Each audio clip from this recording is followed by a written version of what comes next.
Well, welcome everyone to our next podcast in our 2023 winter series.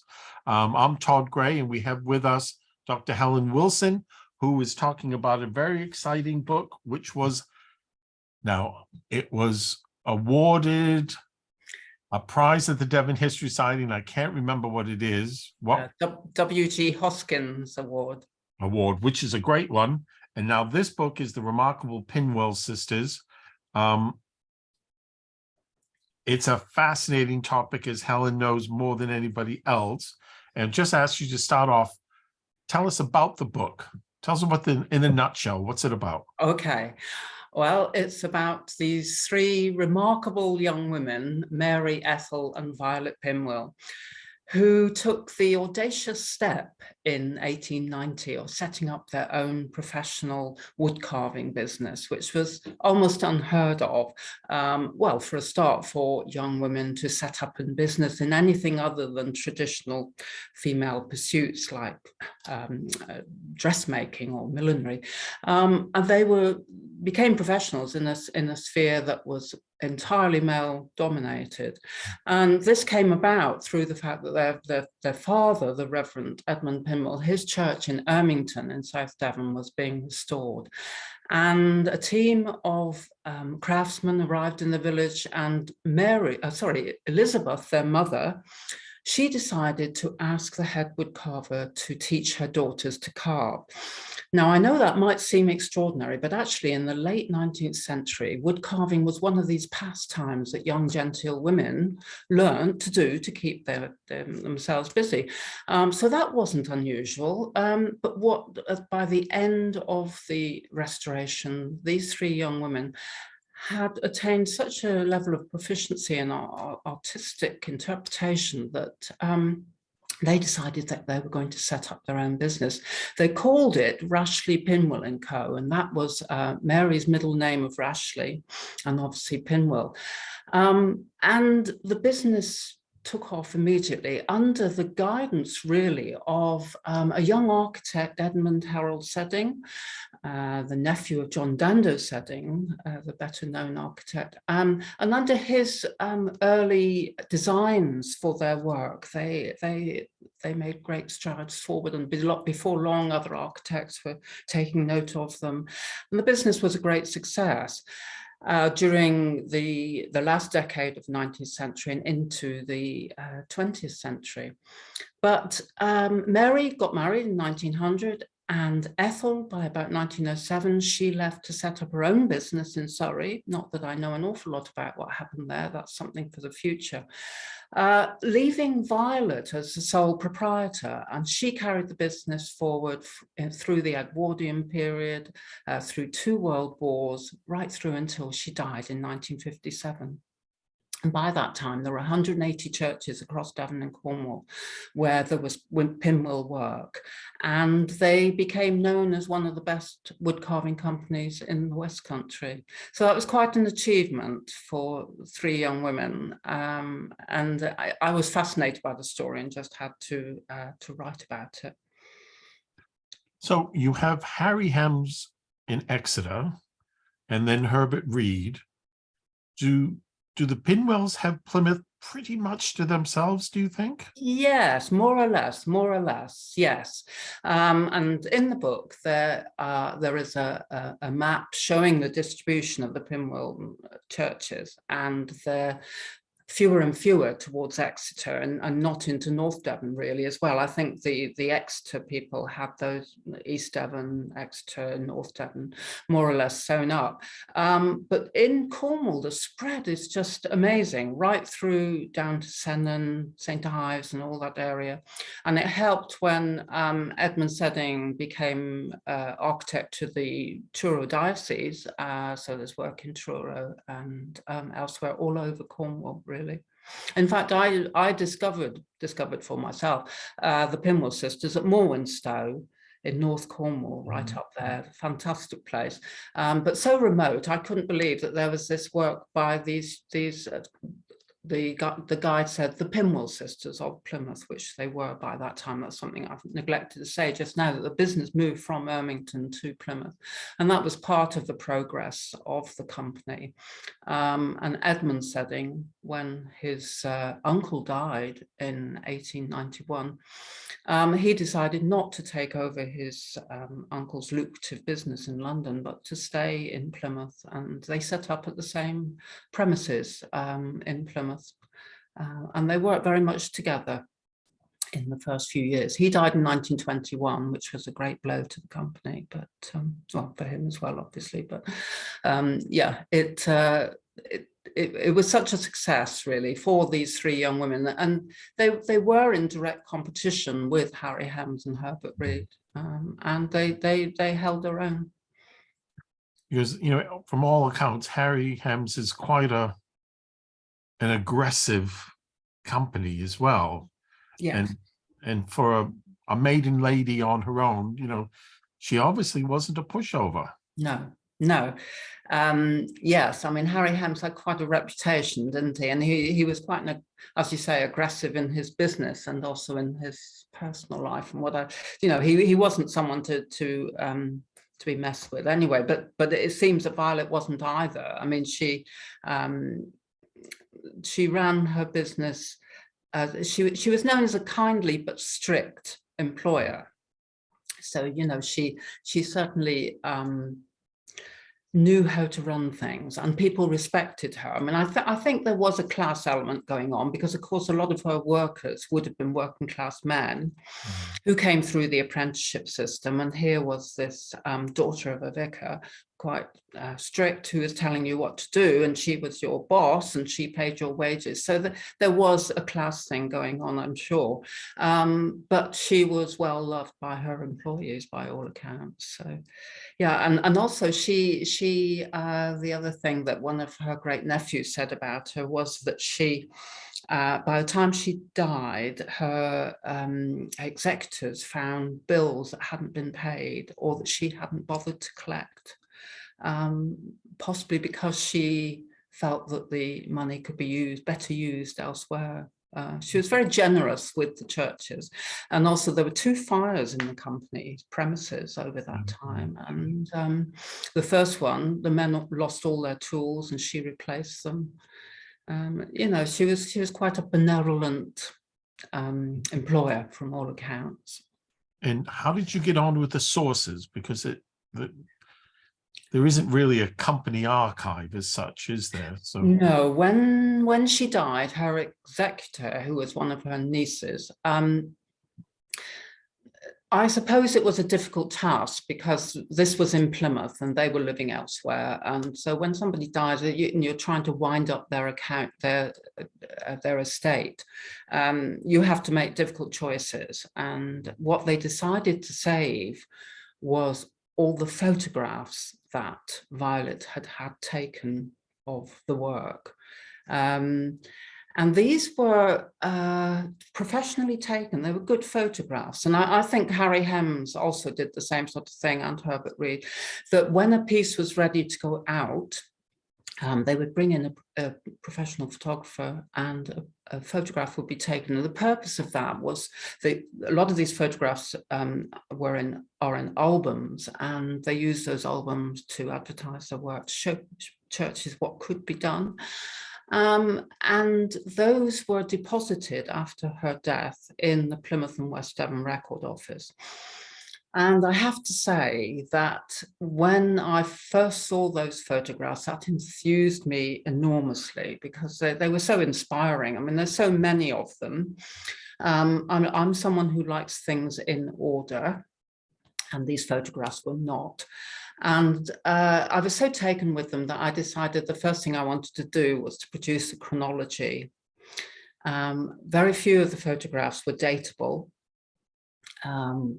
There was some evidence of dating. Obviously, a lot of them were in memorials, and so you could say it was roughly around soon after the date of the person died.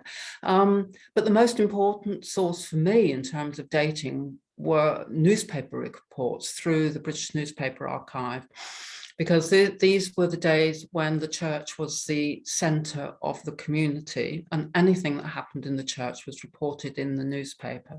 And so when a new piece of furniture was installed and the bishop came to dedicate it, then this was reported in the local press, Western Morning News mostly, but the North Devon Advertiser and Cornish newspapers. And that was a great source for me to be able to complete, or partially complete, mostly complete, a chronology of the work, and that was really important. And that fed into a catalogue. I produced a catalogue of the work, first of all, before I produced the book. But that's now on my website, and I'll talk about that a bit later, maybe. But the final thing that really informed my research was visiting all these churches. I mean, there were 180 odd, as I said, and I visited most of them over quite a number of years. And that has been really instructive, because I've often seen the pieces for myself for a start and taken photographs, but also sometimes found other pieces, and always look at the church guide, see if there's any reference to Pinwill work.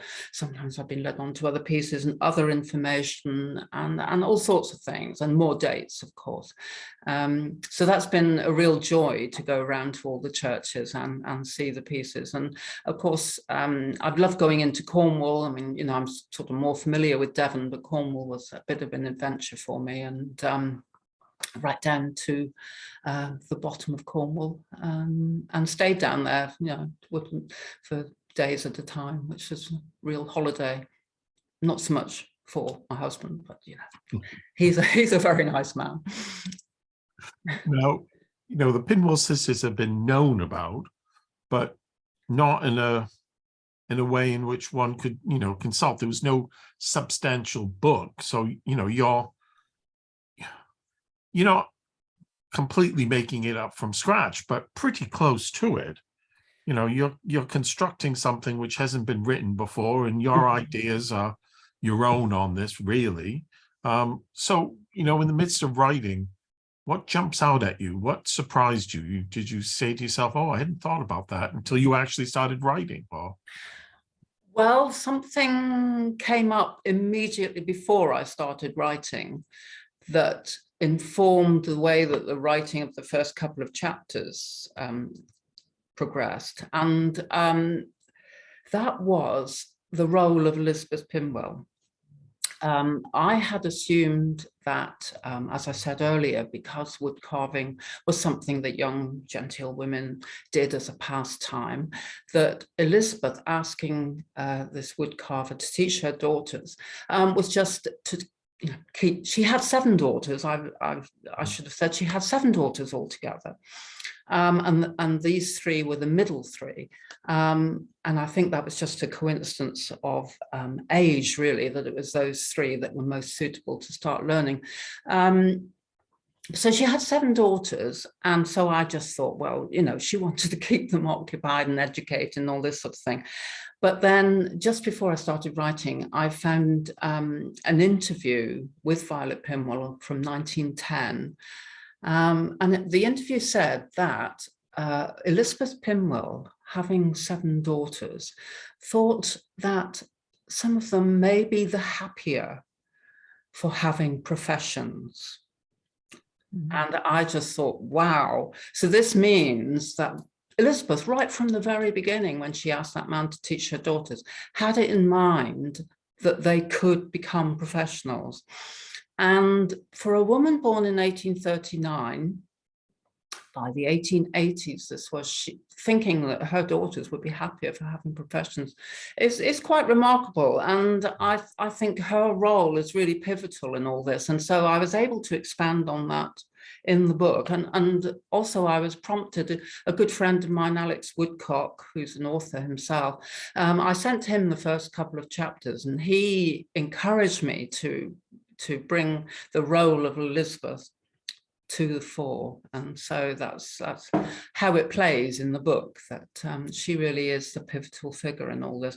Another surprise came up, and I'm sure you can relate to this, Todd. Another surprise came up after I'd published the book. And this was, you just wish, don't you? Why didn't that come up? Well, it couldn't have come up before because it came out of the 1921 census, which was released in January 22. And for the first time, people had to say that give the name of their employer if they were employed. So I put in Rashleigh Pinwill, and up came several new men, but also 2 women. I was astounded. I shouldn't have been so surprised, but I was. And I think that also lent a lot to my interpretation of the influence of the Pinwill sisters. And I bring this into the talks that I'm doing now, that they led the way in 1890, women becoming professional woodcarvers. But I think after the First World War, after a lot of women had experienced employment and the freedom that a wage and the satisfaction brings, wanted to work. And I think by the 1920s, there were a lot of young women who only too willingly wanted to become professionals. And these 2 were given, and there may well have been more actually. I mean, these are the 2 that just happened to be caught in that snapshot that is the census. That they were given the opportunity by Violet Pinwill. And I think that's rather wonderful that she was able to give those 2 women that opportunity. They were of her class. They were both daughters of professional men. So it was difficult because people have said to me over the years, well, didn't she ever employ men? Well, my stock answer at the time was, well, the lady woodcarvers, would they want to be employed? I didn't think that a lot of them would want to be employed. If they wanted to be professional, they would have set up their own business. And the apprenticeship system was only for boys, so girls couldn't come through the apprenticeship system either. So what route could they take? But I think by the 1920s, it was so much more acceptable. And so, but this really was a really pleasant surprise for me. And it's informed, my research is ongoing, obviously, and this really informs a part of it.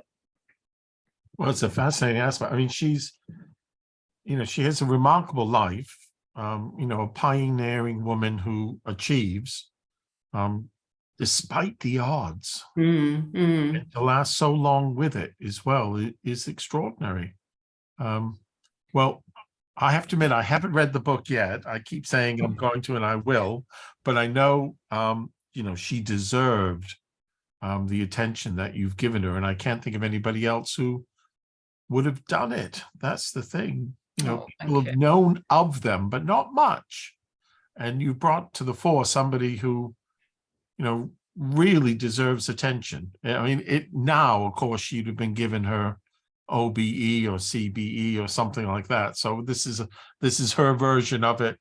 Yes. Generations later.